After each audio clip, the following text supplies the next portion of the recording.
Welcome to Build Out with Jim Kunkel, your go-to broadcast for learning more about business in the real world. Your host, Jim Kunkel, who's an accomplished professional in business development, sales, and marketing, and is a technical content creator along with being a rising influencer on LinkedIn. On Build Out, you'll get the latest information and knowledge from subject matter experts from across the globe. Okay, let's get this Build Out broadcast started. And here's your host, Jim Kunkel.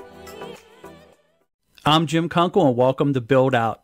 Very pleased to announce my guest, Lisa Ryan, who's the Chief Appreciation Strategist and founder of Grategy. Lisa, if you could do a favor for the viewers, if you could talk a little bit about your professional background and also talk about your firm and what your firm does. Sure. My professional background was more than 25 years in sales. So I spent 13 years in industrial sales, including 7 years in the welding industry. And when I was in the welding industry, I was a straight commission independent contractor. So I kind of got my taste of entrepreneurship with that job. And then after 7 years, I went there. I got a lucrative medical sales job, did that for 7 years. And then when that company decided to eliminate my position along with, 12 of my colleagues via conference call, on October 12th, 2010, basically I said, no company will ever do that to me again, complete with finger point. And I became an entrepreneur on that day. So Grategy was actually born October 12th, 2010. And starting a business in 2010, probably not my most brilliant idea, but 12 years later, I'm still around, and it's the best decision I've ever made. That's amazing, and I love to hear these entrepreneurial stories. And I think having you on a guest, you and I became acquainted with each other through a mutual friend, MJ Calloway. And MJ, if you're watching, thank you for introducing me to Lisa. I really appreciate it. But your story is amazing, and I think that will help out in our discussion and what it means to be an entrepreneur. Everyone, too, you're watching, make sure you hold on through the broadcast because at the end of our conversation, Lisa and I are going to be talking about her new book called Thank You Very Much. And we'll also talk about the broadcast that she's involved in as well that I would highly encourage you to check out and listen in as well. So, Lisa, you're a CSP. Certified, what does that mean? Certified Speaking Professional. Very good. That is the highest earned designation in the National Speakers Association. It takes 5 years, 250 speeches, proven financial income, 20 customers giving you a rating, and 4 other CSPs judging your performance to see if you are worthy of getting the CSP. So it's quite an arduous task. It sounds like it, and you do a lot of public speaking. You do a lot of speaking at conferences and trade events, but primarily what you focus on really is related to retaining key employees and things like that. Is that correct? Yeah, there's 2 main topics that I have. Retention is keeping your top talent from becoming someone else's, and also gratitude strategies. So my company is Grategy, and the focus has always been that as far as really creating a culture of appreciation where employees feel valued, connected, and they want to stay. I think it's important for the viewers to understand that your background, because both you've experienced obviously the layoff that put you into the path of an entrepreneur. You did your due diligence, you worked hard, you became very successful. Your designation shows that you have been recognized in the industry for your accomplishments and your capabilities and what you've done for countless companies and events and things like that. When you first took that first step as an entrepreneur, because a lot of people ask me this question, I've had friends who have decided to hang it up a little early and decided, hey, I'm going to become a consultant, I'm going to go on my own. And I'm hearing from a lot of them, and they're nervous, they're scared. What recommendation would you have for someone who decided, hey, I want to be an entrepreneur, but they're nervous, they're afraid, and they're thinking of going back and seeking employment? What do you say to them? Well, as I tell my friends or tell people who reach out to me as a speaker and want to become a speaker, I'm not the rainbow and unicorn girl when it comes to that, because it's when you decide to be an entrepreneur. Think of the most amount of time that you think that it will take for you to be successful and the most amount of money that you think it will take for you to be successful, and then add a 0 to that, because people who are entrepreneurs have been doing it for a while, and they always make it look a lot easier than it actually is. So number one rule, please, please, please do not quit your day job unless you have at least 2 years of earnings put aside. Having a supportive spouse or significant other who has some financial backing is also really helpful. You know, thankfully, my spouse was also the stable one, and he also has the benefits. But it took me 4 years to be profitable. I chalked up $120,000 in credit card debt. I was audited by the IRS. And basically, the reason I got out of it was because my CPA said, do you really think she'd be blasting through her 401k if this was a hobby? And even with all of those terrible things that I just shared with you, there is not a single moment that I would trade to do anything else. I have made myself completely 100% unemployable as far as a W-2 employee. I'm having a ball, and and I made a lot of mistakes. I've always said that the only way that you can really fail as an entrepreneur is to quit. And with every door slamming in your face, with the bills piling up, with everything that can possibly go wrong, I can't tell you how many speakers thought, or how many entrepreneurs thought that it was a great idea to start their business in January of 2020. I started my business in 2010. The economy wasn't that great then either.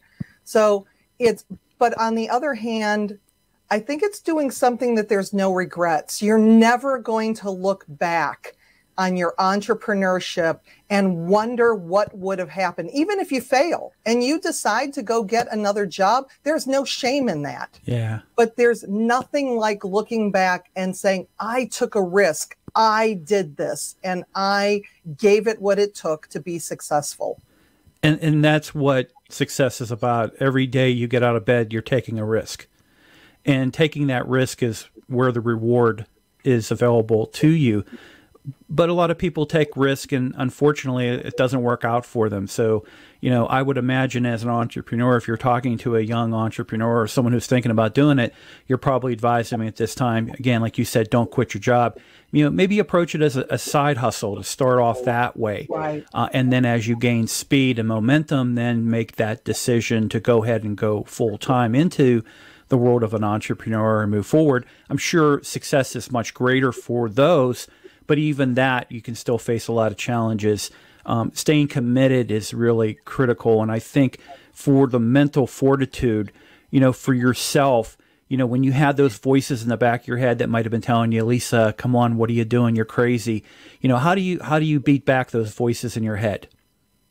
Well, I think one of the biggest mistakes that I made was I did something that most entrepreneurs do called buying hope. If I just purchase this one program, if I just work with this one coach, if I just do this one thing, then I will be successful. And if you're not a good marketer, if you don't have a sales background, or you don't believe in sales, or don't think that you have to sell, you shouldn't be an entrepreneur, because that is the number one thing. I mean, we're selling all the time. If you're married, you're a salesperson, because you convinced, or they convinced you to marry them. If you have kids, you're a salesperson, because they have to eat their green beans and go to bed on time. So we take that out of the picture. But yeah, were there times that I thought about throwing in the towel? Yeah. But what happened is that I did things to keep myself close to the speaking industry. For example, when I was, like I said, for 4 years, I starved, literally starved. And I decided, well, I can either bartend or I can join a contract training company and do public seminars, which the life of a road warrior and a public seminar trainer is not glamorous. Believe me, it is not. But I wanted to stay close and get my feet wet in something that I loved doing. And even though it was a teeny tiny bit of money, probably would have made just as much or more bartending, but it kept me close to doing what I want to do. So even if you're considering staying with a job, taking a job, is there a job that you can get paid to learn what your future entrepreneurial efforts will entail? Because that's what I did. I mean, I have been with COVID. There were some really dark months. I mean, my calendar was completely full going into 2020, and by the end of March, it was completely empty. But I looked at things like, now I have my podcast that we're going to talk about. I did a summit. I joined a local company on a 1099 basis as a producer, where I hang out in the Zoom, the Zoom room in the back, and I am the producer for other trainers. I do online training. I'm still with that contract training company. And today I finished up a 2-day HR law program virtually. Congratulations. So, yeah, you know, these are all the little bread and butter things that you do to bring in money consistently, you know, while you're waiting for the big money or the consistent money coming in from, again, whatever you're choosing to do as an entrepreneur. Yeah, a couple of things that you covered that I found amazing and interesting is that when you took up your speaking, that also ultimately worked into favor for your certification because it was a way for you to kind of, base your learning and experience. And also from that, you were very successful in obtaining your credentials. The other thing, too, that I liked you were talking about is, the bridge work that you did during the time of COVID. A lot of people who might have been the road warriors, all of a sudden now they're the Zoom warriors and they're the virtual warriors. Myself, even in the role that I was playing at the time during COVID, was on the road 70% of the time, and all of a sudden the brakes hit. I think it was March, if I remember, March of 2020? Yeah. Yeah, March 2020. March 14th is when the state of, or 15th is when the state of Ohio shut down. So. Yeah, just everything shut off, and I became online for everything. Now, I was doing earlier before COVID hit, I started doing broadcasting, but then intensified and upgraded myself to do more broadcasting in addition to the seminars and the sessions I was running on Zoom and other teams and things like that. When it comes to looking at the activity of an entrepreneur, when you take a leap like this, do you have to really love what you're doing? Do you really have to have passion for that role that you're taking as an entrepreneur? Yes. And here's how you do it, though. The old saying is, do something that you love and the money will follow. Not true. When I first started my business, it was going to be all about gratitude. Gratitude strategies, creating a culture of appreciation. Well, in 2010, people weren't paying for gratitude. And it wasn't until one of my friends kind of patted me on the arm and she said, no one will ever pay you for that. But they were paying for employee engagement and employee retention. So the message was the same, but the marketing was different. So you have to find something that you love doing. I mean, gratitude for me was when I did a fire walk and I had started my gratitude practice. And I knew to the core of my being that that was supposed to be my message. I mean, I was clear. It wasn't because it was the hot topic. It wasn't along those lines. I was clear that that was my message and I was passionate about it. Then after I found the message, I had to find my people. Well, for the first 7 years of my speaking business, I called on HR because when you talk about employee retention, HR is a good audience for you, supposedly. And I got lots of breakout sessions at national conferences, but I never got the keynote. It wasn't my audience. And it wasn't until I decided to go back to my manufacturing roots and focus 100% of my outbound marketing on manufacturing, industry, the skilled trades. Basically, if the collar's blue, they're my people. Mm-hmm. It wasn't until I found my market that it was like the gates of heaven open and the angels started singing. So when you pay attention to the market, you're coming at it from a point of something that you love, something that you're passionate about. Because if you're just picking the topic of the month because it's a hot topic, in 6 months, you're going to be out. Because people are not going to believe, number one, that it's your passion. And number two, now they're on to the next thing. So it's finding the topic, finding a topic that people are interested in enough in to give you money for, and knowing that it's something that it is your message, and also finding that perfect niche market for who you're selling it to.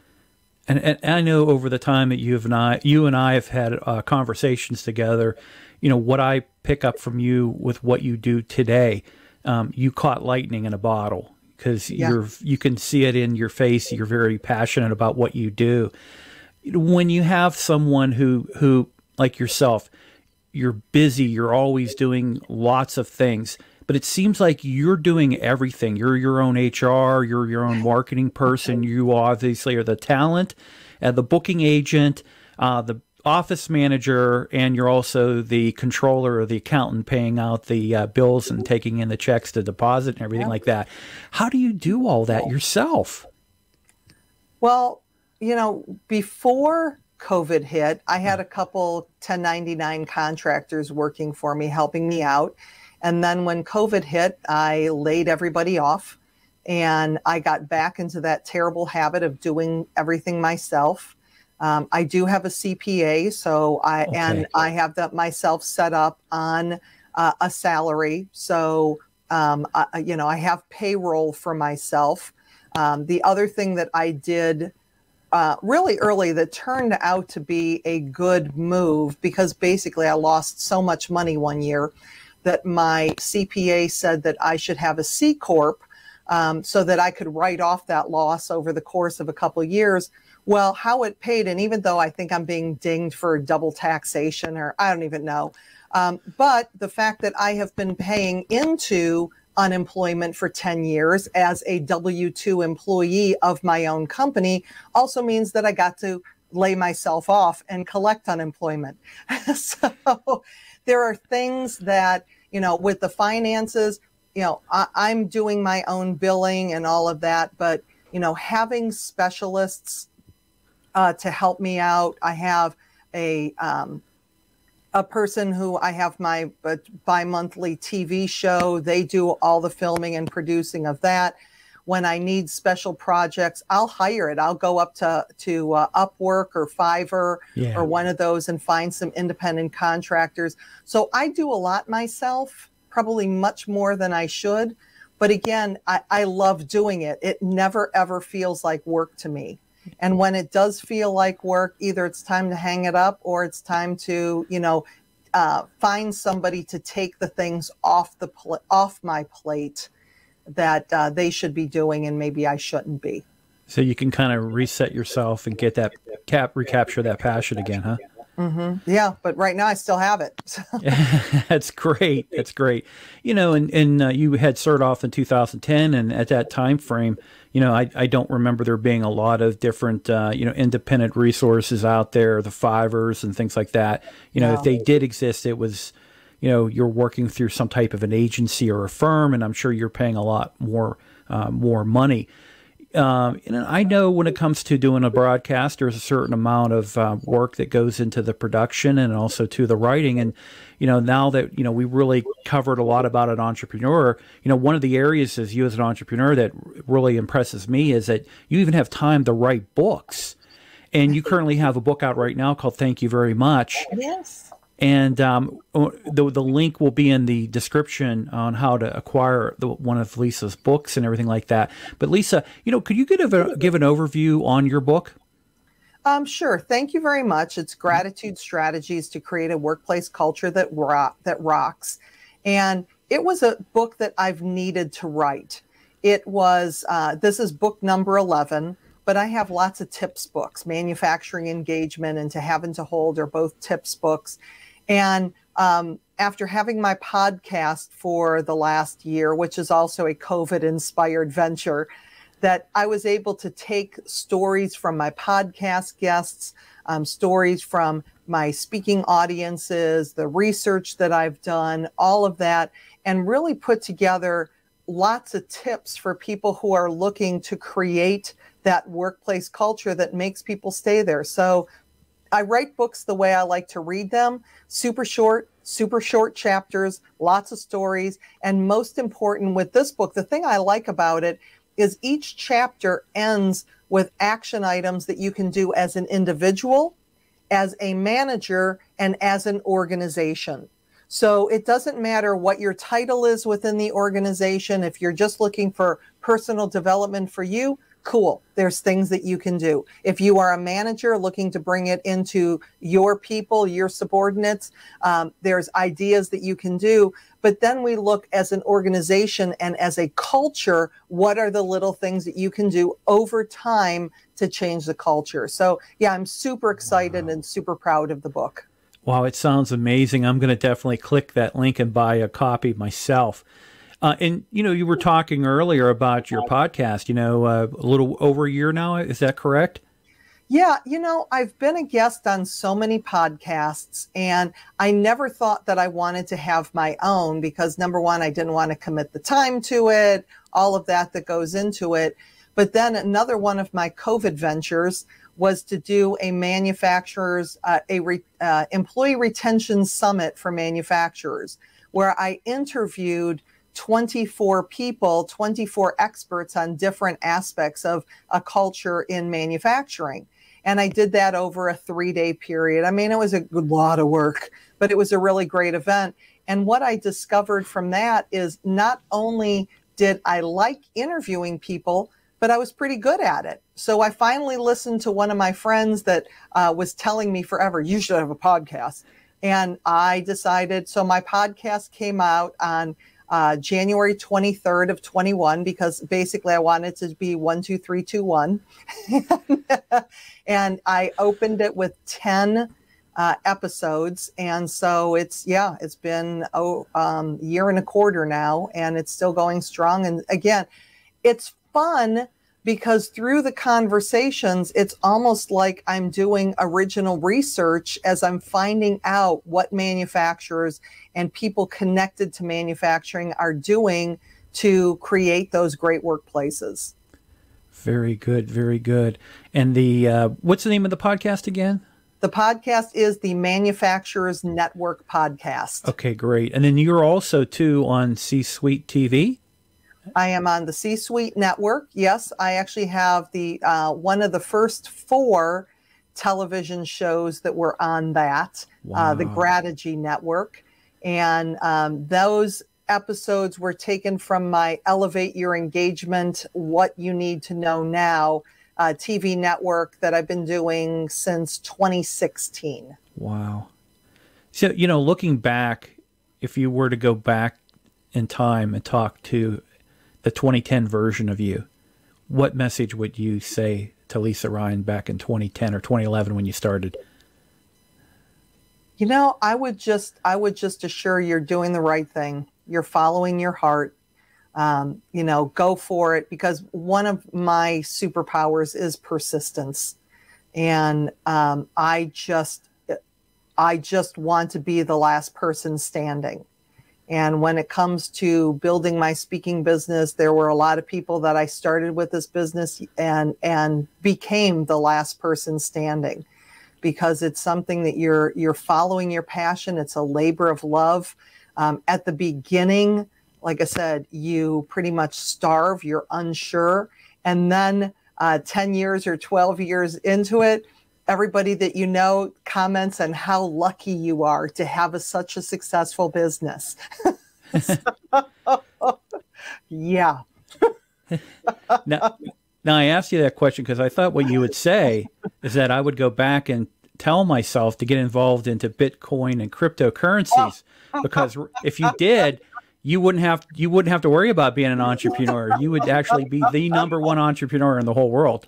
Yeah, you know, and I actually have been studying that a little bit. I've invested a little bit in it, still have no clue what it is. And NFTs, I know that that is another thing that is going to have a substantial impact on the speaking business in the future. Yeah. And something that I do want to learn. So like the Chinese says, the saying is, the best time to plant a tree was 20 years ago. The next best time is today. So, you know, Bitcoins and the crypto's going to be around. NFTs are going to be around, but I need to learn that stuff.